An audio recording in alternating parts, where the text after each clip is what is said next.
Hello, I'm Jack. And I'm Martin. And we are the Washboard Resonators. Welcome to our podcast, The Washboard Resonators Present. Conversations from behind the red curtain on vintage music and stories from the entertainment industry.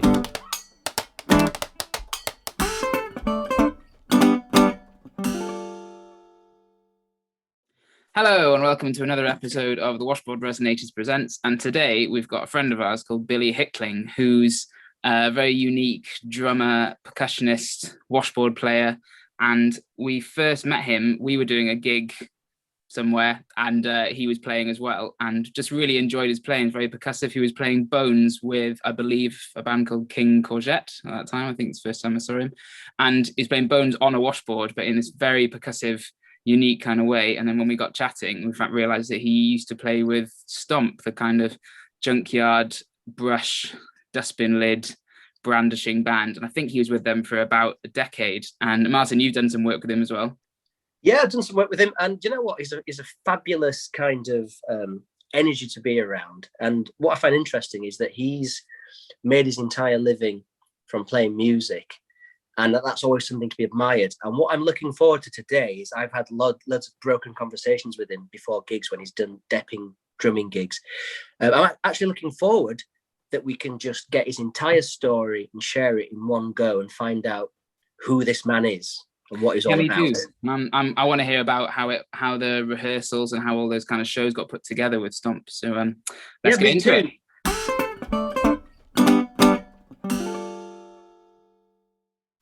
So Billy, welcome to the podcast. Thanks for chatting with us today. Oh, you're welcome. Thanks for asking me. Can you tell us, we always start off with a bit, can you tell us where you're from and when you were born, if you don't mind? Yeah, who are you? Where are you from?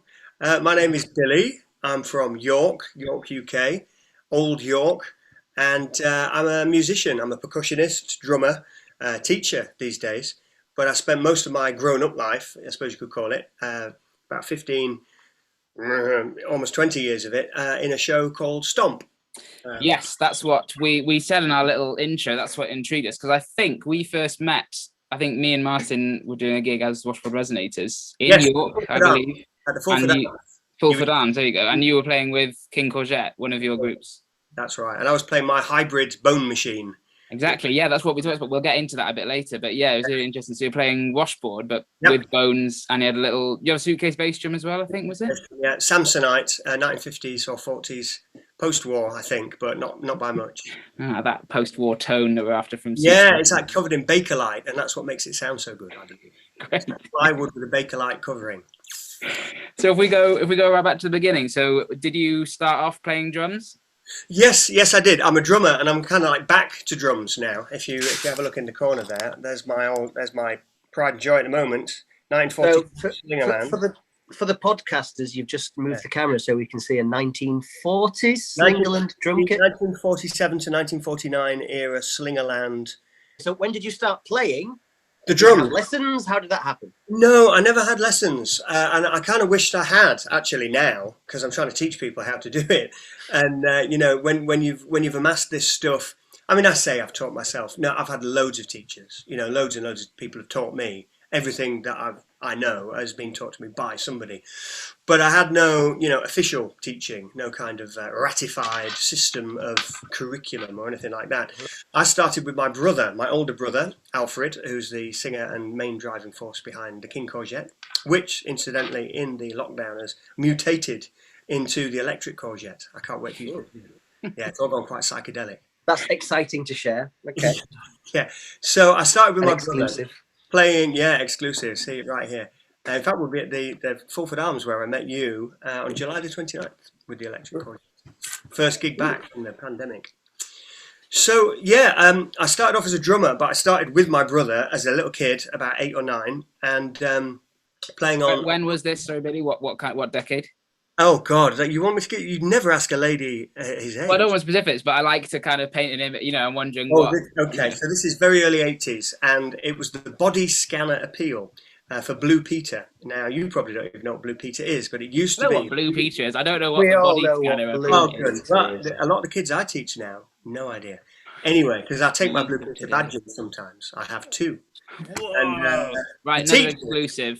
the Two teacher, Blue Peter badges. two. I nearly had three, but when they brought around the box, they said, badge? And I went, oh, yes, please. And my coat fell open. I already had one on, and they snatched it away. And I've never felt more ashamed in my life. But I do have two officially, yeah. And the teachers love it. And some of the kids, the hip ones, but most of them are like, yeah, which is crazy to me because it's the biggest program for kids. It was the only thing you could watch. So anyway, I digress. I apologise. There was the body scanner appeal. Blue Peter always had an appeal every year, and you got into it as kids. And this was to send body scanners to Africa or something like that. And so we put on a gig. And my brother, who's always been forcing me into bands my entire life, it started when I was 8. And we're talking very early 80s here. It's post 1979 because we'd already been into the Specials' first album, and we were already into ska, and we were wearing little parkas and Harrington jackets, little ties and trilbies and badges. We were well into the style of the whole thing, and we were mods. So the band was called Mod Kicks, and then it became known as Harrington. And I can't remember which name it was for the first gig, but the first gig was to all the neighbours, and we earned money for the body scanner appeal. And I played on like a plastic baby bath and some stools and some pots and pans, and was way embarrassed because I wanted a real drum set, you know. Little did I know that my actual professional playing career would be entirely made up of playing pots and pans and baby baths, you know, and people would pay it, and we'd travel all around the world doing it. So there you go. But from that, I became a drummer. I kind of fell in love with it immediately and fell into playing drum set. Again, I had no lessons. And now I'm all the way back out the other side, 4 decades later, and I'm playing drum set and really trying to catch up and learn how to drive that machine, because when I did my professional time, it was playing, like I say, pots and pans, fire extinguishers, bits of old car door, and instead of drumsticks, we used hammer handles, poles, our bodies. So even though it gives you, it was my musical university, I guess, Stomp. I'm sorry, I'm already in the future now. But that's where I got my real grounding on how this stuff works and how you really play together. Yeah. It's like exploding a drum set. So that girl over there, she's the hi-hats, and he's the bass drum. You're playing the 16th notes, you're doing a snare pattern, and it's exploded apart. So as a process to make you realise how important it is to play together, it's sort of second to none, I found. But then coming back on your own without your teammates, trying to drive this car for the first time in decades, it's been a real eye-opener for me. I've had to go absolutely back to basics, totally zen, realise I know nothing at all, and build it up from scratch. Luckily, there's been a pandemic, so as a music teacher, I've not been working, so I've been making this studio and learning how to play the effing drums properly. Yeah. And I'm starting to get to a point where I can express myself now. Like when I stomp, I can kind of doodle, do stuff without thinking. Whereas on the drums, it's just starting to come now. So it's like, thank God. I'm sensing from what you're saying though is that you're a bit, I don't know if embarrassed is the word, but you're worried about that. But I think that's what makes you unique. It's like coming from that approach of approaching and playing a drum kit from a different perspective. That's what makes you're playing like. Well, I would agree with you there. Yeah, definitely. And I think it's worth doing. I think I have something to say on the instruments, but I want to be able to say it technically without coming up against, I don't know how to do that, or my hands don't do that. Well, that's what we're all aiming to do, isn't it? And you'd want to be able to put any thought you can into your hands, and your feet. But I hardly do anything with my feet. But body experience, yeah, exactly, yeah. Exactly. Okay, well, can we go further back? So you're playing at the age of 8. You're doing little gigs. So when did you first get a drum kit? Well, and what was the kit? The first drum set came about 2 years later, so I was about 11. Yeah. So this was not long after the body scanner appeal, and it turned out that my mum's best friend, Kate Fryatt, had a brief relationship with, I've forgotten his name, I was meant to think about this. Trevor Horn from Whoa, what? Yeah. He's one of the world's biggest producers. He did the Band-Aid single, for goodness sake. So this was around the age of Buggles, though. So Video Killed the Star. So he wasn't Frankie Goes to Hollywood yet, and the world was a long way away. Well, actually, not that long, about 4 years away. So anyway, she had this relationship with Trevor Horn, and he ended up getting like a drum set for her son Dominic, which the relationship foundered, and Dominic wasn't interested. So this kit ended up in their shed, for a long time. And when it turned out that little William was interested in the drums. In fact, I had one drum first. I had a Maxwin by Pearl. I don't know if you know that. That was the budget range of Pearl back in the day. So I had a Maxwin. I remember those in the secondhand music shops when I was a youth. There you go. Yeah. So this is new. This is actually new from Pep's Music in York, which is long gone. Run by a fantastic guy called Tony, who was an amazing jazz drummer who I'd never realised because I was a kid. Absolute genius, and he's now long gone. But he saw my dad this Maxwin Pearl snare drum, so that's all I had. And it's not a drum set, and when you're a kid, you're not going to do rudiments unless somebody shows you how to do it. So it was kind of useless. So I had this Maxwin by Pearl snare drum. But then, from this shed, courtesy of all people, Trevor Horn, and this short-lived relationship, there was this 3-piece, I wish I had it now, because at the time I was like, oh, what's this old piece of shit? Blue Sparrow, Beverly, I would say now, being a vintage drum geek, from the fittings on it, it must have been very early 50s at newest, maybe even sort of late 40s.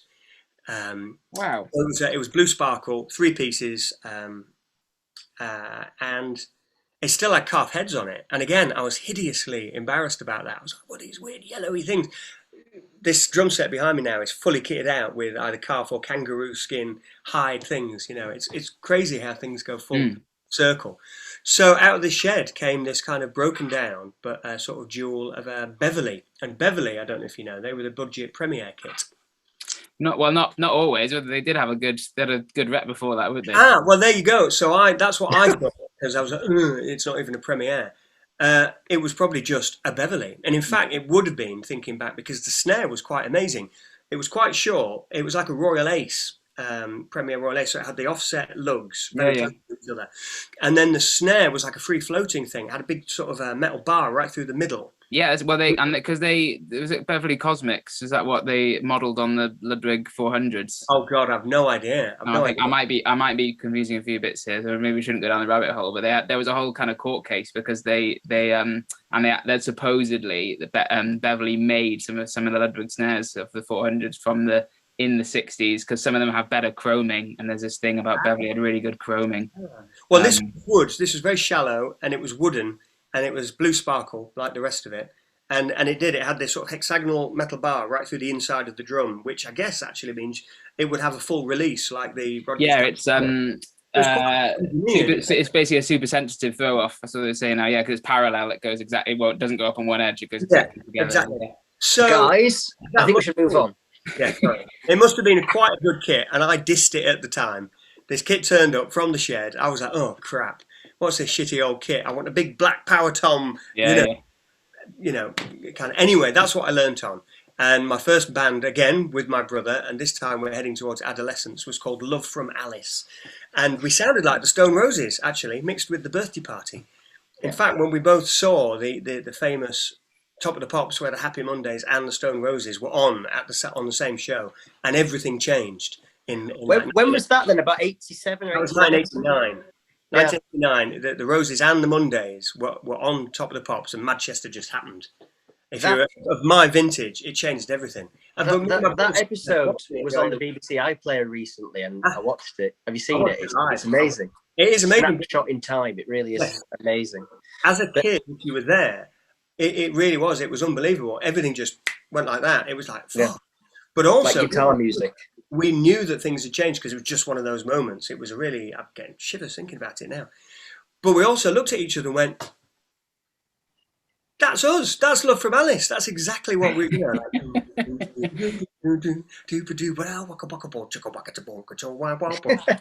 like playing Fool's Gold at age 13. And I suppose it was only actually 4 or 5 years earlier. So that all these things must have been in the mix, in the air and in the culture of kids learning how to play. Because they were about the same age as us as well, so they'd have been probably listening to the same stuff. So with that blue kit, we had a sort of proto Stone Roses kind of psychedelic vibe band. And I was always into Jimi Hendrix and the Sex Pistols and The Who. They were my major influences. Mitch Mitchell. And, you know what? Now you say, Mitch Mitchell and Keith Moon, really. But then finding out that actually it was all about Elvin Jones and Gene Krupa. So that changed. Well, but I really hear those guys' influence on you now. You say that, I was like, oh yeah, actually, no, yeah, that's. I think you sound a good mix to them. Yeah, yeah. Well, I'd be honoured by that. I'd be honoured. I've been working on Elvin Jones stuff lately, actually. Doing a lot of woodshedding on Elvin Jones's 3-time sort of stuff. So yeah, and I used to set fire to it with lighter fluid on the hi-hats and the cymbals and that kind of thing. And I thought I was Jimi Hendrix. I was also a skinhead, wearing Fred Perry's by that point and big boots, and regularly getting beaten up for being this idiot who thought he was a skinhead. It sounds like the theatrics were always within you then. I think. Yeah, I guess so. And my dad said, "It looks like a bloody Christmas pudding." Doing it. Yeah. Because I was like, oh, pyrotechnics. And they always know what to say, don't they, the old man? They look like a bloody remnants of a Christmas pudding. Yeah. So that took us up to early teens. And that was really where I kind of learnt to play, because the lads were older than me and we would practice every week. And there'd be like a beat that they needed. They needed like a straight. I couldn't do it. But next week I would come back and I would have practiced at home and I could do it. And then something else would come up. It needed a couldn't do it. And then come back next week, I could do it because Did you kind of list? Did they kind of you had these records that you were trying to cover, and then you just and worked it out essentially? Some of them were covers. I think the double time was a Deep Purple kind of thing. They were water by They were older, like at art school, and I was just at school. But I just always had a thing that I've just been so drawn to it that, I would work it out at home and then come back and nail it. And the look of delight on their face, as you could see them expecting, all right, we'll try and do this song with this little kid. And wham, it was like bang on. And it was like, and I think I just got addicted to that feeling, actually, of trying to please people. Yeah. And I've been doing it ever since. Yeah. Amazing. Very important for a musician. So, okay, so you're kind of a teenager. Now, it was about 15. As we all get a bit older, we get into our sort of later, sort of past 18, 19, did you go to any kind of college or did you go straight to work? Like, how did that work out for you? I went on the road. What happened was, after an entire teenage life of playing pub gigs, that the band I was in at that point was with my best friend. And that was our kid band. And we were kind of mates forever, and that's what we were doing. And we got the opportunity as we were coming up to the end of school. So this is 1989, going into 1990. And, we're taking it as seriously as teenagers will take something, But we got the opportunity to go to Poland in a van. So we jumped in a van and we drove all the way to the central Poland the year that the Berlin Wall came down. So we drove in. Yeah, we drove in. The Berlin Wall came down in 1989, the winter of, and we drove in to this new land of freedom in the summer of 1990. So we were in a GPO telecom van called Colin with an orange flashing light. And if you've ever seen Quadrophenia, it's one of the vans that the cops use in that. So really narrow wheelbase, looks like a little bug. It's not the kind of van that you send 6,000 miles away. But we did. We set off boys and we came back boys, but we thought we were men. But we went on this epic journey as a band of brothers, all at 18, 19 years old. And drove to a gig, this was it? Or was this just as a trip? This was to go and play at the, it's called the Jarocin Rock Festival. Jarocin is really famous in Poland. If you speak to anyone, they're like, Jarocin! Jarocin was the only festival that they really had in Poland. And in those days, every city had its own rock club. Every city had its own Dom Kultury, or House of Culture, because it was communist at the time. And they had nothing. They had no Pepsi Max, they had no Nike, they had no, MTV. All they had was music. The only freedom they had from oppression was music. So they were absolutely rabid about their music, which is generally kind of like really hard jazz or hardcore punk. And this festival was like where everyone would go to every year. It was like their Woodstocks, the Polish Woodstock, Jarocin. It's been going since the 60s. And we kind of floated in there in this crazy little van, these bunch of 19-year-olds, having been invited there to play at the Jarocin Rock Festival. The band had had a drummer before whose dad was a BBC producer and had gone and done a whistle test documentary about it the year before. They'd been invited as a band before I joined them. I was still with my brother. And then they went on this mad journey by train through East Berlin. The Berlin Wall is still there, They were smuggling dollars inside tubes of toothpaste and that kind of thing, having to Wow. show their papers. And it was like that. And they came back, and it was like an unbelievable experience they'd had. They did a demo in Warsaw, which was all very Trevor Horny sounding, actually. And they virtually played no instruments on it, it turned out, but they'd been to this professional studio, had this sort of amazing experience, came back as transformed people in my eyes. I joined the band as fast as I possibly could. And the following year, because of this experience, it was like, okay, boys, do you want to come and play Jarocin? So we did, but we drove there. We drove through empty border posts, which had suddenly become empty. They still had that looked like Nazi eagles, big Eastern European German stuff, but no guards. So you kind of drove in, and they'd remembered this whole, kind of rifle point on the train, papers, and having these, dollars hidden in toothpaste tubes and Levi jeans to take to trade, that kind of thing. And, just deserted.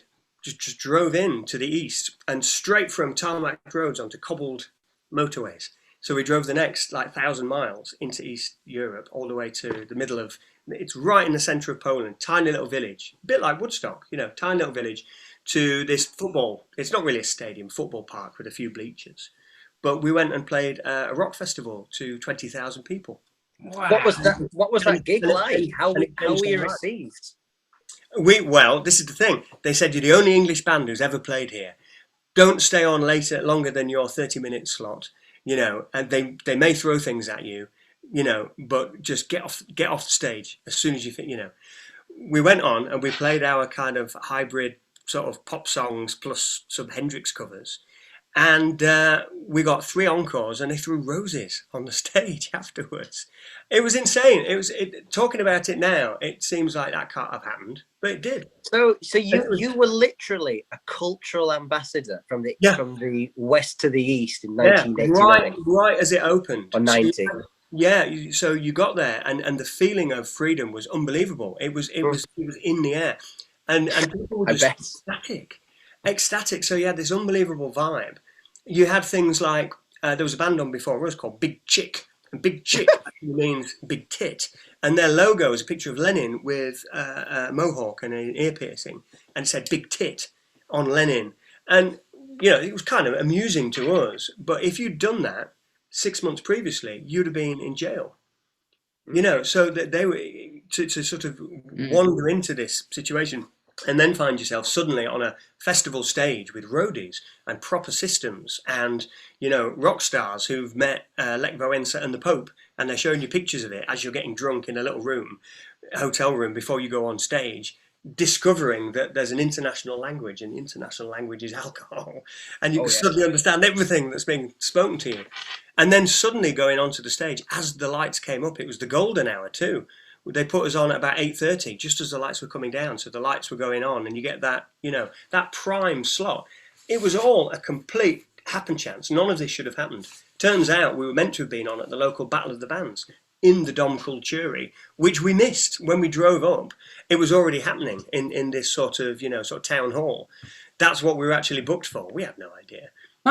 As it turns out, the guy who had worked on the documentary with them before, who'd been this lovely little Polish guy, who had worn, rayon trousers and a terrible ill-fitting rib-neck jumper, who'd come to York and stayed with us, Adam, suddenly walked out of the corridor of the organisational building, strutted out more like, wearing a full 1980s leather blouson and pleated leather trousers and a flowery shirt, was in charge of the entire festival, was suddenly, it transformed from the old Eastern Europe to Trevor Horn's best buddy, and just clicked his fingers and put us on the main stage at the Golden Hour, and which we played, and got this unbelievable reaction. And it blew our minds, because we were only 19, remember, and we were making it up as we went along, and none of us had trained musicians, and none of us had ever done gigs other than in our local pubs, even though... Unbelievable. That's mad. And were you playing covers now, your own stuff? We were playing our own stuff and a few covers. But so it went absolutely unbelievably well. And then after that, we went on an odyssey around Europe. We took our crazy little van and went busking down to the south of France and back again. We wanted to stay forever, and I think we managed about 6 weeks before we ran out of money and the van broke down too many times. But that changed us all. My best friend, he's still a musician. In fact, he runs his own studio, and he's a sound engineering lecturer at Leeds University now. That's Simon McGrath, my best friend. But all of us immediately went on the enterprise allowance. And it used to be what musicians did when you were on the dole. It meant that you didn't have to sign on for a year, and you got £40 a week each. And it was meant to be like a business. It was the enterprise allowance. It was a Margaret Thatcher thing. It was a way of massaging the unemployment figures. So they Yes, were saying that unemployment was down, but what they just did is shift all the artists and Absolutely. weirdos onto this system. That's true. But the thing was, you got £4 more than you would have got anyway, and you didn't have to sign on, and they left you alone. So even though you could see it in a cynical way, it doesn't exist anymore, and it was fantastic. And it's how musicians existed back then, and were allowed to exist. It's like I've heard a lot of comedians, like people like Stuart Lee, talking about that's how they kind of got their start. You could be on that and then go and do a few pub gigs and build your set, build your kind of skills. Exactly. As a musician, it was perfect. Or an artist, it was actually perfect. If you were a businessman, it was ridiculous because there was no capital startup, there was no loans, there was nothing you could do. But you had to get a business plan together. You had to do this little course and say, yes, we're going to sell this many cassettes and T-shirts and that kind of thing. It's all a bit nonsense. But it gave us a year where we didn't have to go and get a job. And that's when we'd had this ridiculous experience. And we spent from 19 to 20 and 21 holed up in various bedrooms, working every day to be musicians. Now, by the end of that year, the bass player had to go to London because he was older and he was like, fuck this. And, the band sort of broke up, but it put me on a path that I'm, have been on ever since. So that was our kind of moment.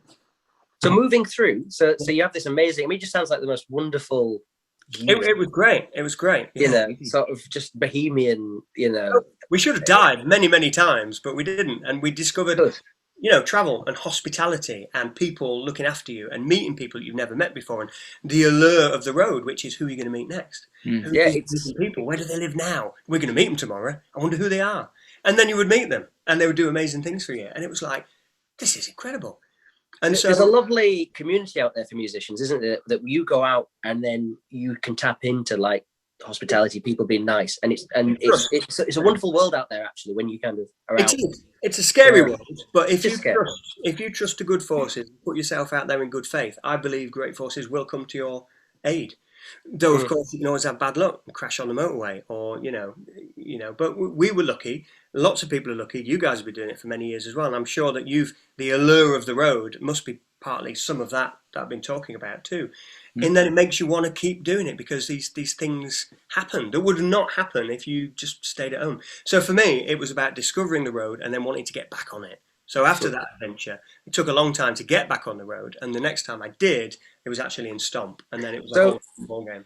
So let's bridge between this being about 20 years old and then up to Stomp. So what happens in that interim then? Well, we did the enterprise allowance for a year, and then part of the band left. So I just continued in York being in bands. So after then, I was in bands all the way through until I left York, which was I was 1996. So I was, God no, I don't know how old I was, late 20s, mid to late 20s. But the band I was in before, we were together for 5 years. That one was quite interesting because that one spawned Chris Helm, who ended up playing with John Squire in Seahorses. And in fact, writing all their biggest hits, then falling out with John Squire because John Squire wanted all the publishing rights for the big hit songs, which he didn't actually write.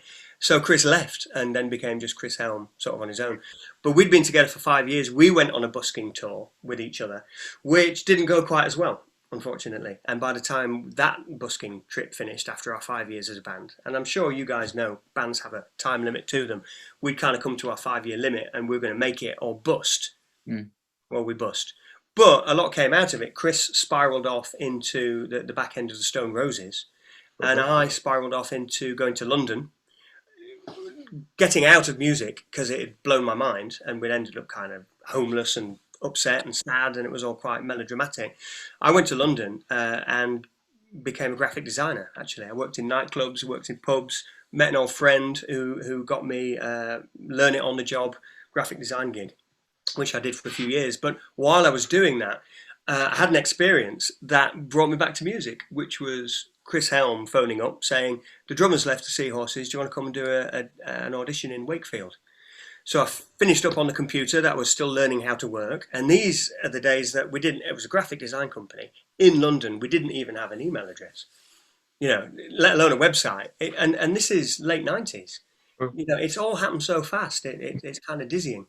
So anyway, I jumped on the train straight after work, went up to Wakefield and auditioned for John Squire.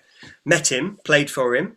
Apparently I was too jazz for John, which he didn't tell me. And I sat about outside for fucking 3 hours, actually, until someone came out to say, oh, you're still here? It's like, yeah, I mean, okay, shall I go home then? Yeah, so, it was a bit of a shit experience, really, but I woke up the next day completely transformed.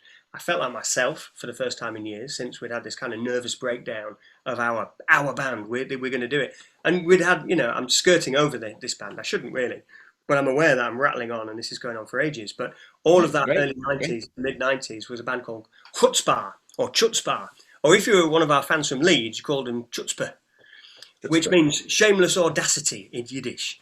And we were like a free-form kind of collective, psychedelic kind of festival wannabe type band. And we played all around York, really. But, we climbed over the fence into Glastonbury and blagged some gigs, that kind of thing. It was the band. And we really wanted to make it. We put everything in. We lived as a band. We lived in a house together. We didn't have jobs. That's what we did, completely committed to it. So by the time we managed to go on this sort of foreign trip, which was actually very, very positive until it wasn't, it was sort of damaging in the end. And enough to put me off music, I thought forever. It's like, I can't do this anymore. I'm fucking 27. I've got nowhere. I've had this amazing experience, but I've gone, pal. Maybe we just peaked too early. So I went off to London to seek my fortune. And as part of that, I did this audition. And suddenly I felt great. I felt really great. And I realized it wasn't the music that had fucked me up. It was the people, and now I realize that was me as well. But back then it was them.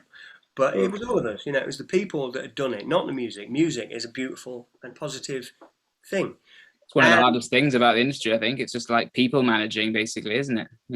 Exactly. So I realized that I had to play music. So I immediately started going to auditions all over London because I lived in London now. And I did it because I didn't have any friends, and I was auditions for kind of rock stuff or everything. This is Britpop era in London. So going to the Good Mixer and seeing Damon at the bar and that kind of thing, joining bands, playing at the Monarch in Camden, that kind of thing, and the Falcon and that places like that, and the Water Rats in King's Cross. With those bands being the big bands and us being, jockeying for trying to get into it, that kind of thing. So you're completely on the scene. We're sort of not on the scene with those people, but in London, trying to become a working person as a drummer. So yeah, I would get the bus with the snare drum and a bass drum pedal. And what drum kit did you have at this point? I didn't have one. What snare drum did you have at this point? Well, I had my old one. It was a Premiere pedal and a Premiere snare, and the snare was from an APK set, Advanced Power Kit, which is what I had when I went on the Poland trip. However, when we did the Poland gig, we used the APK kit for the busking tour and gigs that we found along the way. But the setup that I played, which changed my life till now, was a Ludwig Super Classic. I didn't know at the time, but it looked like Ringo's kit, even though it had two toms, so it was like a big beat.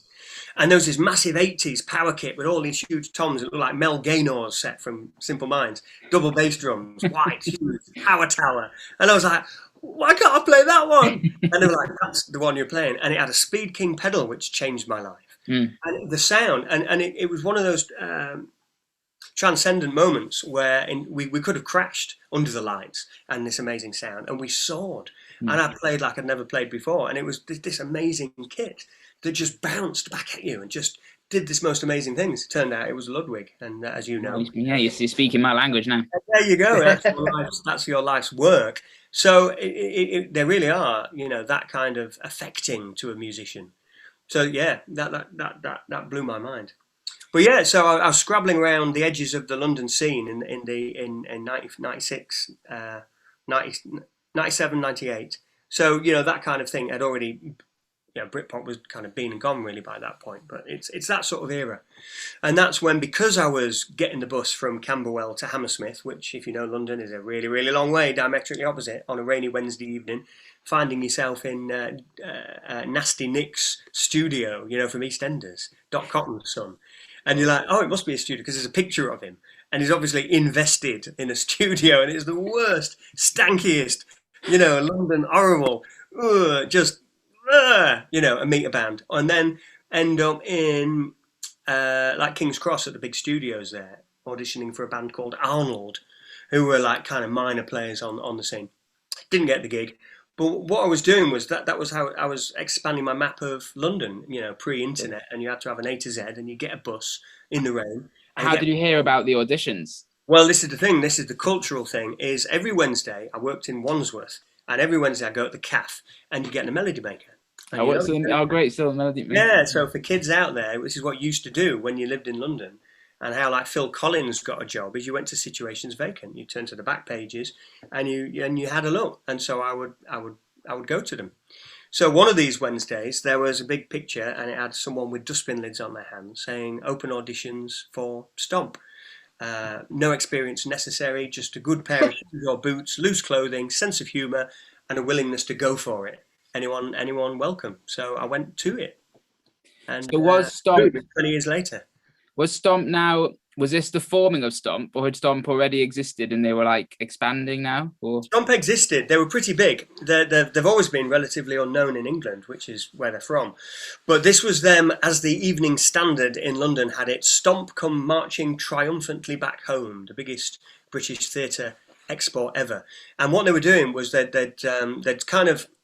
been formed throughout the 80s. They'd actually been a part of the Covent Garden kind of busking scene, or at least the guy who wrote it, Luke and Steve. Luke Creswell and Steve McNicholas, who are my erstwhile bosses.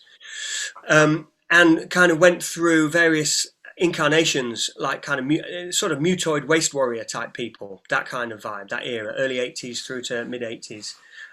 Junk culture, finding that when they played the dustbins at the end of the set, it went down better than any of the music that they did. Or playing, the Bobby's Helmet on Covent Garden got much more money than when they played the guitars. And they started to kind of get rid of those guitars. It's entertainment, isn't it? A factor like that. So could you give, for people who don't know what Stomp is, could you give a little summary of what Stomp is? Yeah, man. Stomp is a live music theatre show where we make music out of everyday objects. The idea is that you don't need music, you don't need instruments to make music, and that music is everywhere. So it's a bunch of shit-kicking, blue-collar, boot-wearing guys and gals who kick up a storm with push brooms, body percussion, dustbin lids. It's a mixture of dance, comedy, and music, but it's all live. There's no tapes. It's an ensemble piece. It's live theatre, and it's like a cross between a band and a theatre piece. So people get really into it if they like it. So you find that people will go again and again. So it's had this incredible worldwide life.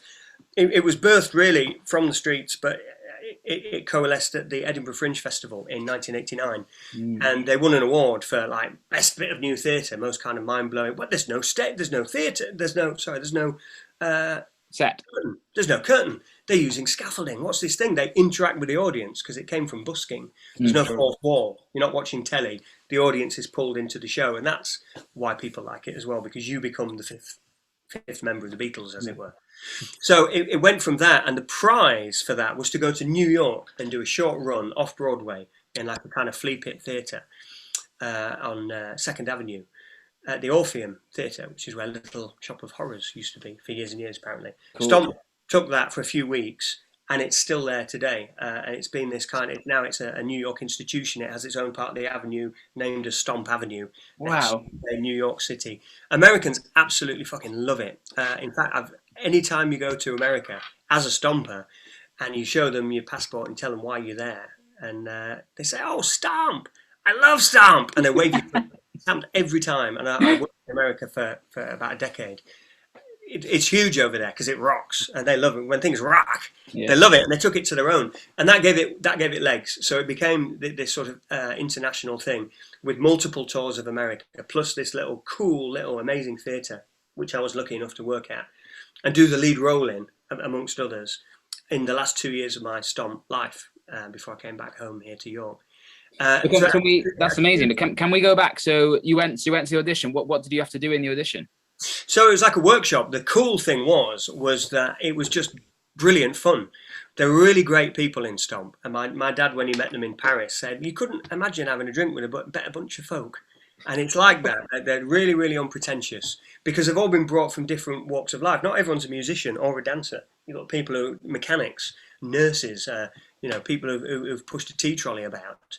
And that's kind of the beauty of it. And people see, it's not a chorus line of everyone looking perfect. You've got a massive guy and a little girl and then a lanky fellow and then a chubby guy. And it's like, how the fuck are they doing that? I could do that. And then we get you to do that in the show. You get to join in. So it has an everyman appeal. But these lovely everyman people are really like that. They are kind of salt of the earth types. So they ran a workshop. It's like, okay,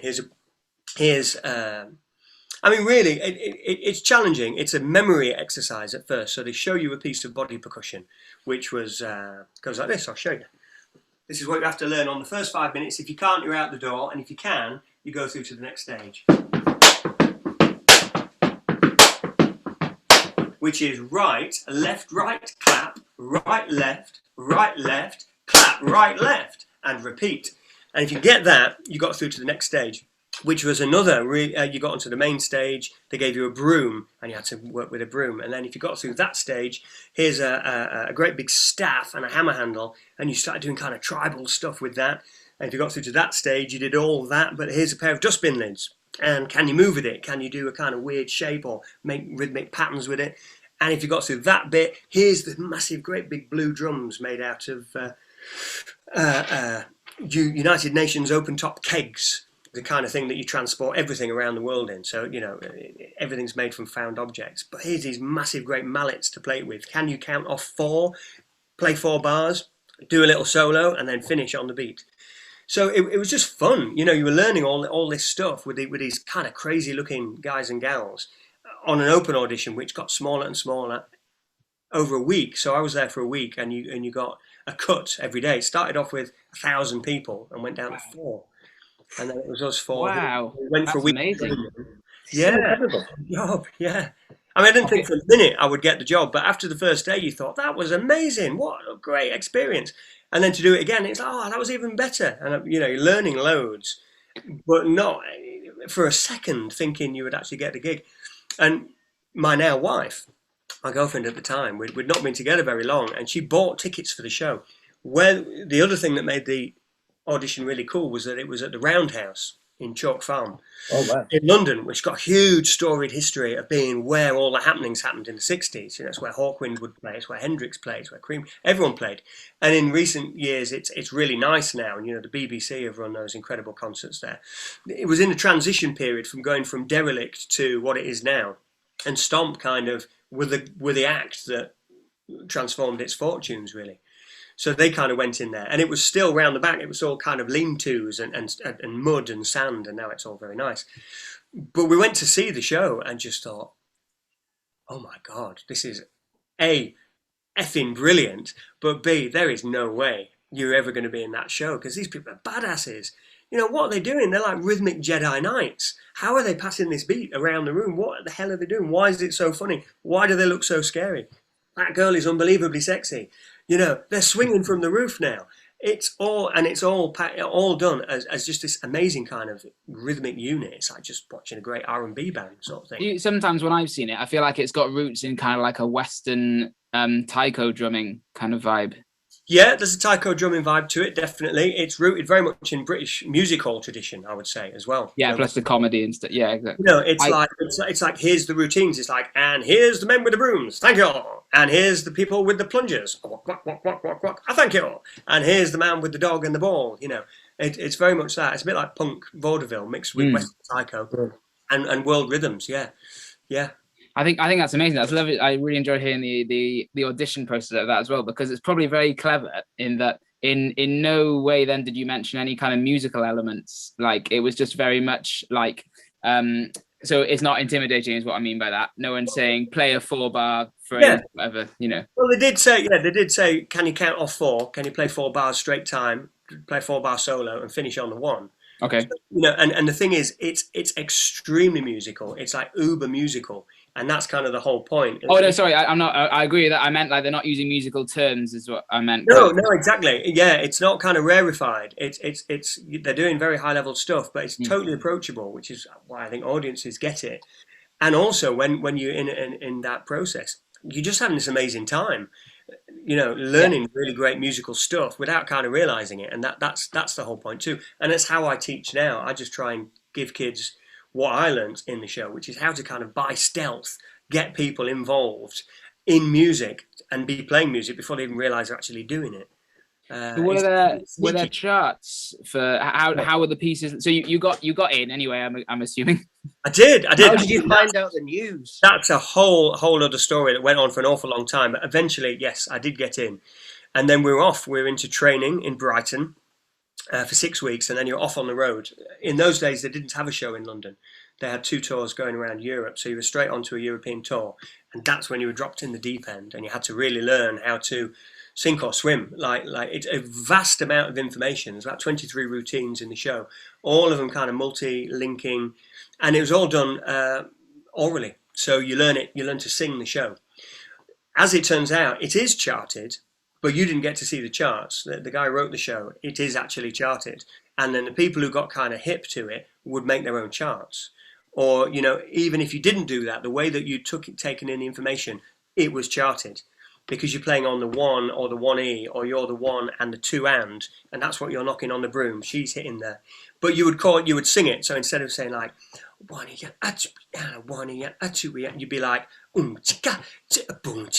or you'd think up a rhyme. I can't think of one now, but what would be...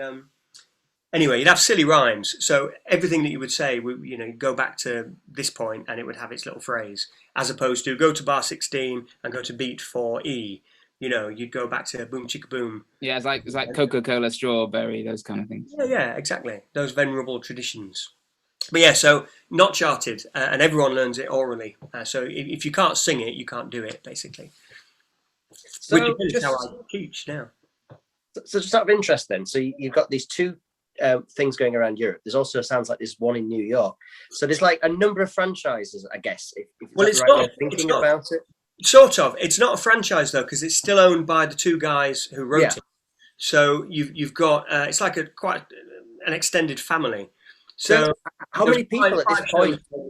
How many people at this point are employed? Sorry, how many people are employed at this point, and how many like how big's the team? And do you get to meet all the other people that are going around eventually? Yeah. Well, some people to a greater extent than others. I was really fortunate. I worked in all of the companies because I really wanted to. As we discussed earlier, I'm kind of addicted to traveling and meeting new people. So after every few years, I ended up in a different company in a different country. So there was 5. At the moment, there's none because it's a pandemic and everyone's out of work. So there is no Stomp. We hope it'll come back. Who bloody knows, But when I was working, there was the European tour, 2. Then it went down to 1 European tour and a London show. That would be nightly. That's officially still going, but nothing's going. There was the New York show, and that would go nightly. And then the American tour, going around America. At that time, there was 2 American tours. Wow. And then there'd be what we called the floating 5th, which was the regiment of old Stompers or Stompers not working, pulled in to do what we call double-ups.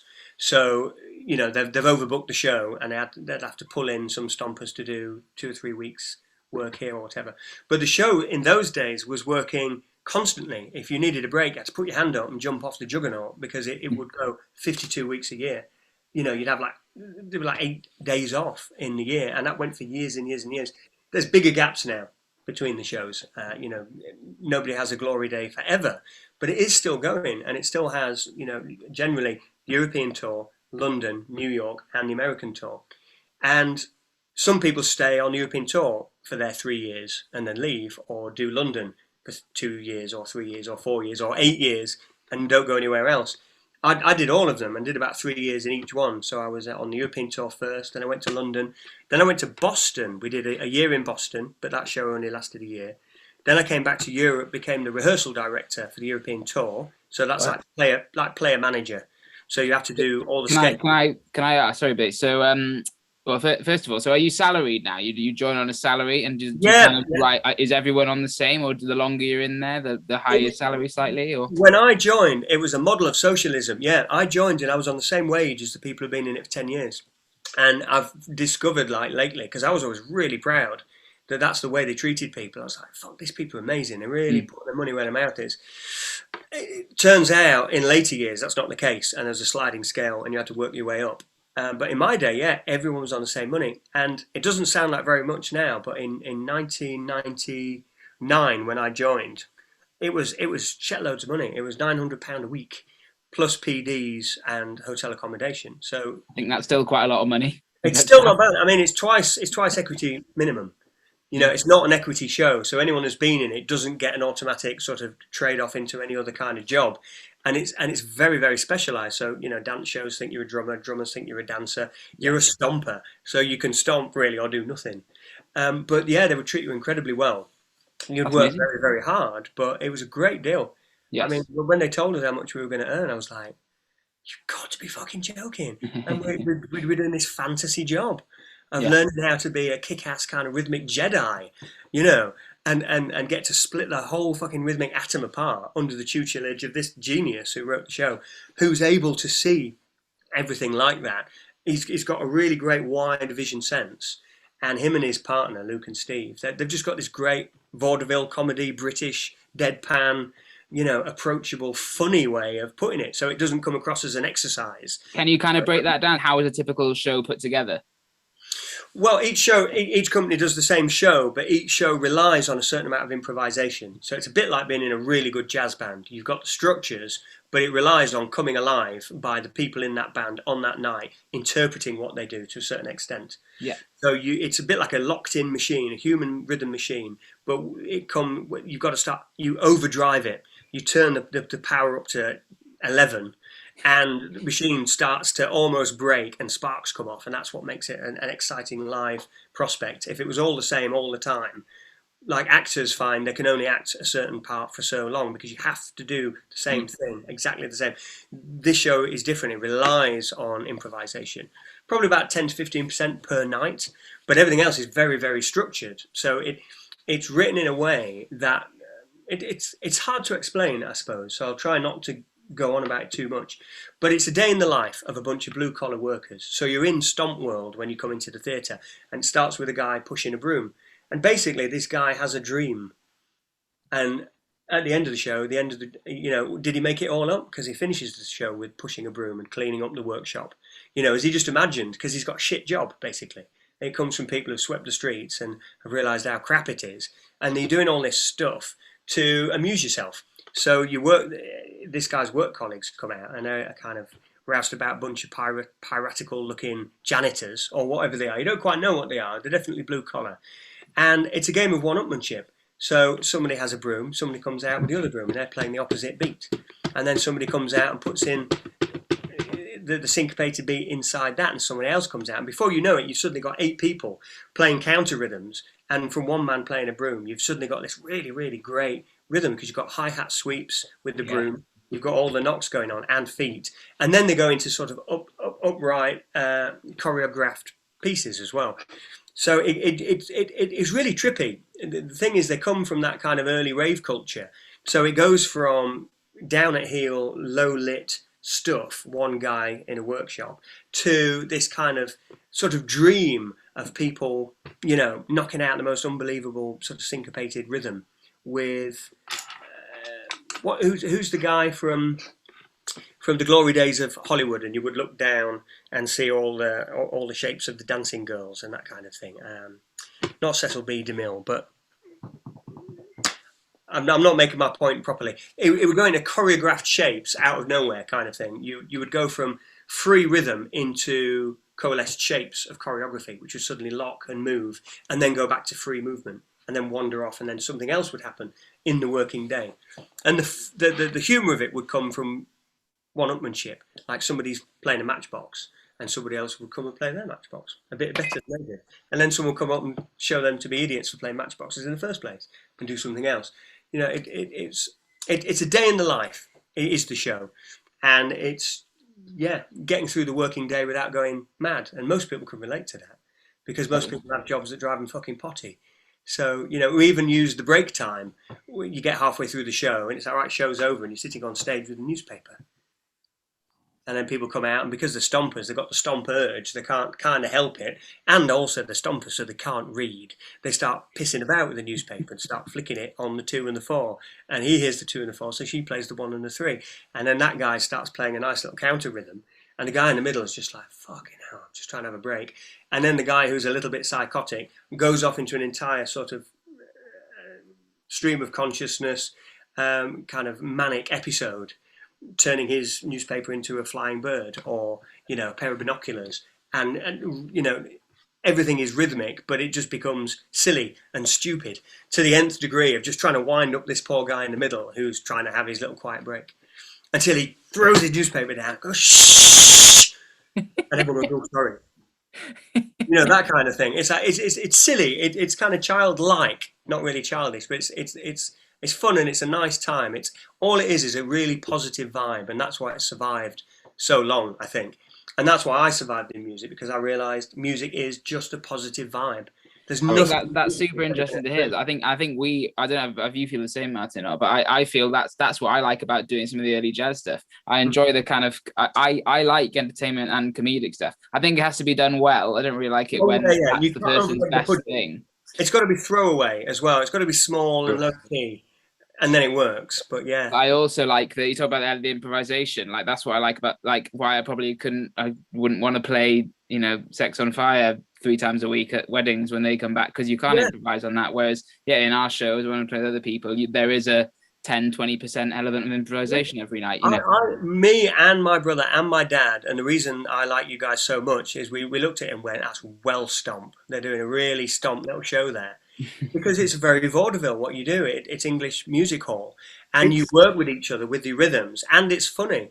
It's dead Stomp what you do. What you've described and what Jack's brought up, is a very similar idea, that if you want to work, if you like, for want of a better word, if you want your act to succeed and move forwards or fall away, Stomp being a very good example, because Stomp has continued with multiple acts out there. If it entertains people, and it also it takes them on a journey, and it gives them something that perhaps they've not seen before. So it's a spectacle. It's a musical journey.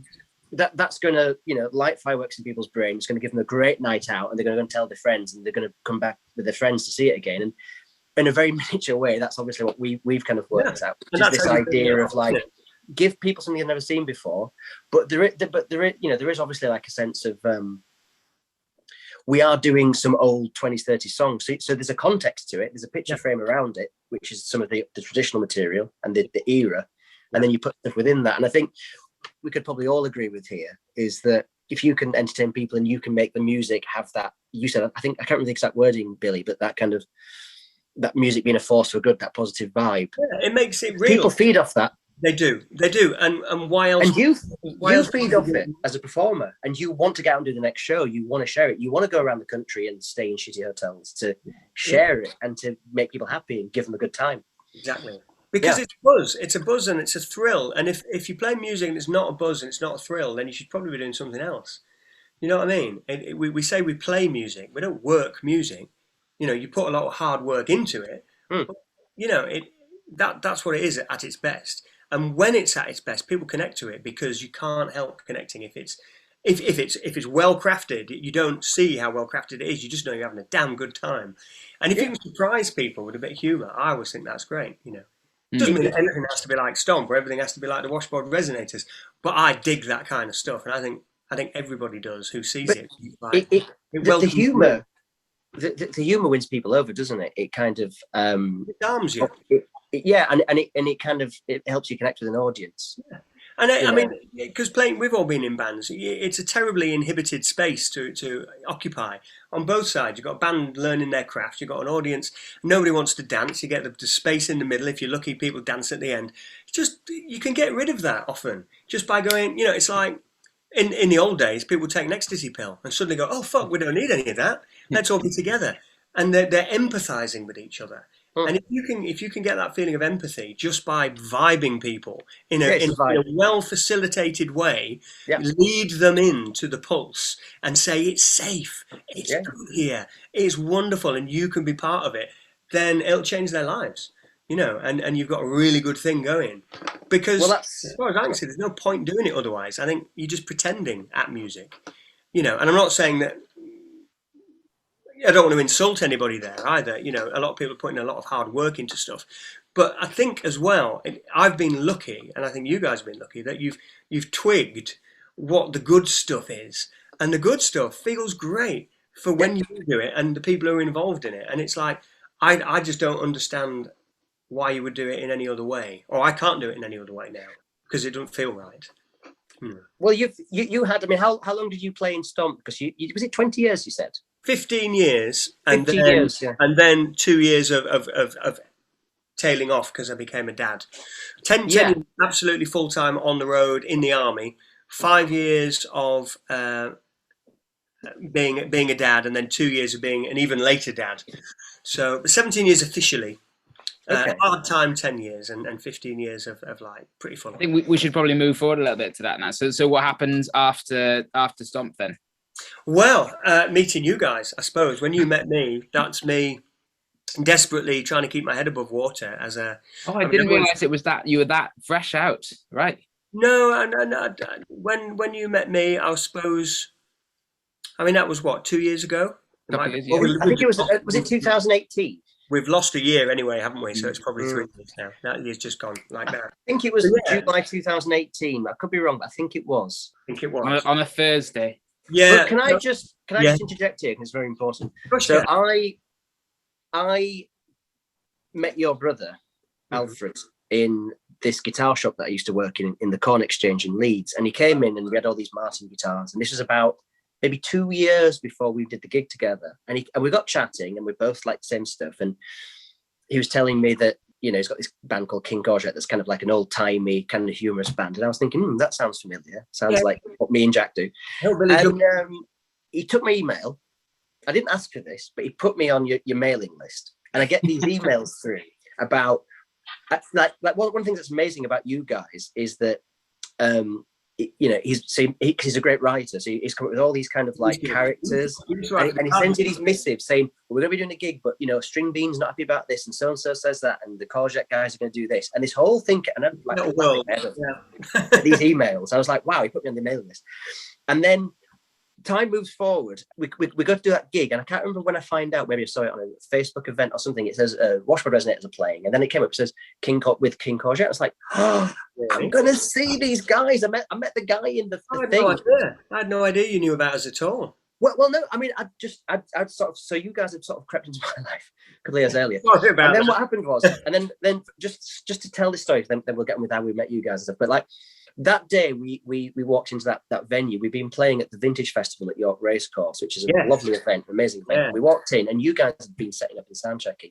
And we walked in. There's a bloody suitcase bass drum and a washboard on stage. And I look at Jack, and we're like, that's what we do. Never seen that setup anywhere else. No. And it's like, and straight away you're like, wow. And then you guys played. I remember being like, oh no. These guys are like a million tons better than us because you're all doing these characters and you're playing off each other, and the music's very high quality, and improvise. Some of it's improvising, you're shooting off each other, and then you've got these set sort of piece songs and little things that happen. You're just like, it's like, oh, these guys are our brothers. They're wonderful. Like brothers in the same wavelength. Brothers in spirit, absolutely. It's lovely to hear you say all that stuff because, to be honest, I just think we're a chaotic bunch of. It was amazing. Family band, funny. You know. It's a lot of fun. Yeah. Yeah, well, I'm glad, but I don't think we're as good as you.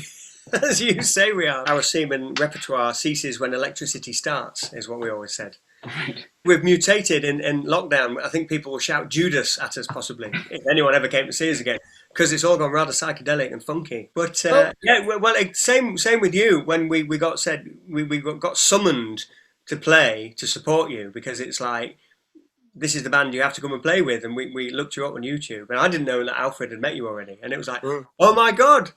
Wow, there's more people out there who are interested in this kind of thing. And then you came in and we were like, oh shit, they're really good and they've really got their shit together. And we thought, that's really Stomp. Look at that. It's just a beautiful little vaudeville show and really, really, really tastefully put together. And again, you know, I could sort of see what was going on because I've had this experience. But, see you know, that now, it doesn't come across as clunky, like we've put this thing together. It was just this natural world that you presented. And everyone in that room, and I know there wasn't many of us, everybody wanted to be in your world. You know, and it broke down that barrier straight away. And that's kind of what I was talking about. If you're lucky enough, however you do it, to be able to empathize with an audience, then you're on to a good time from song one. And then nobody's wasting their time. Everyone's come out for a good reason, and you're out for a good reason. That's when, you know, you're lucky. What I remember more than anything about the day was really nice. It's when you meet people that you're just like, oh, these people, there's just like a synergy. Was you talking about, I've got a blue sparkle Ludwig drum kit, and Jack's eyes are lighting up like things. And then that night you were saying like, I've just come out of Stomp, but do you know what? I want to do some more gigging around. And I was like, oh, I need somebody to do some depth gigs with one of my other bands and stuff. And you're like, right. And we changed numbers, and it was very exciting. And, you know, that's a wonderful thing that so you were at a crossroads at that point. I was totally at a crossroads because what I was doing at that point was playing in the family band and teaching in schools, just trying to do the only thing that I knew how to do. So I'm passing these skills of how to, you know, sort of facilitate getting people into a pulse and how to feel and play music, you know. So you're teaching using, is this Trash Bang? Trash Bang Man, yeah. Basically working with kids, but earning no money, you know. And I think at that point I just started riding for Deliveroo, and I was like, this is really, really stupid. And I do have a skill that I can use. I should try and get some gigs.